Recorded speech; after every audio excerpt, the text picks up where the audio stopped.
না আমাক কোনোবা এটা বস্তুৰ কিনা দাম দিয়া আছে না কোনোবা এটা বস্তুৰ বেচা দাম দিয়া আছে কিন্তু উলিয়াব কি দিছে প্ৰফিট পাৰ্চেন্টেজ কেনে কোনো ক্যালকুলেট কৰিম এনেকুৱা কোৱেশ্চন বিলাক দেখিলে হয়তো আমাৰো ভয় লাগে কিন্তু কোৱেশ্চনটো সলভ কৰাৰ টেকনিকটো খুব সুকিয়া আমি যদি ইয়াতে চাও আমাক ডাইৰেক্টলি কৈ দিছে 28 টা কমলাৰ কিনা দাম যেটো আছে হেইটো ইকুৱেল হ'ব সেলিং প্ৰাইস অফ 24 oranges অৰ্থাৎ আমি ইয়াতে এটা ইকুৱেশ্চন বনাব পাৰিম যে 28 টা কমলাৰ যেটো কিনা দাম আছে এটো সমান হ'ব 24 টা কমলাৰ বেচা দামৰ হলনে এটো এই ইকুৱেশ্চনটোৰ পৰা আমি উলিয়াব লাগে ৰেশিও কষ্ট প্ৰাইস এন্ড সেলিং প্ৰাইস যদি কাট কৰো 4 ৰে দেখিম এটো 4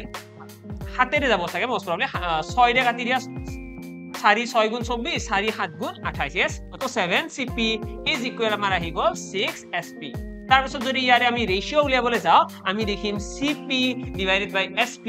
is equal আহিব 6 divided by 7 হল ইয়াৰে পৰা আমি দেখা পালো যে বস্তুৰ কিনা দাম হৈছে 6 টকা আৰু বিক্ৰী মূল্য হৈছে 7 টকা যদি 6 টকাত কিনি পেলাই 7 টকাত বিক্ৰী কৰিছে মানে কি হৈছে 6 টকাৰ ওপৰত 1 টকা লাভ ইনটু 100 ক্যালকুলেট কৰিলে ইয়াতে দেখিবা তোমালোকৰ